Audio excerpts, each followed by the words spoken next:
সালমান খানের আসন্ন ছবি সিকান্দার এর ট্রেলারটি একদম ধামাকাদার। ট্রেলারের শুরু থেকেই সালমানের শক্তিশালী উপস্থিতি নজর কাড়ে। তিনি এক নেতার ভূমিকায় অভিনয় করছেন, যিনি নিজের পরিবার এবং মানুষের জন্য লড়াই করছেন। গল্পের থিমটি সাহস, শক্তি এবং আত্মবিশ্বাসের ওপর ভিত্তি করে তৈরি, যা সালমান খানের ব্যক্তিত্বের সঙ্গে একদম মিলে যায়। ট্রেলারের অ্যাকশন সিকোয়েন্সগুলো দারুণ চিত্তাকর্ষক এবং উত্তেজনা বাড়িয়ে তোলে। সালমানের মার্শাল আর্ট এবং ফাইটিং স্টাইল দেখার মতো।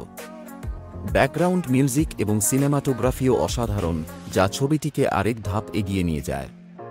সংলাপগুলোতেও সালমানের স্টাইল ফুটে উঠেছে, বিশেষ করে তার একলাইনারগুলি দর্শকদের আকৃষ্ট করবে। তবে ট্রেলার দেখে গল্পের গভীরতা সম্পর্কে খুব বেশি ধারণা পাওয়া যায় না।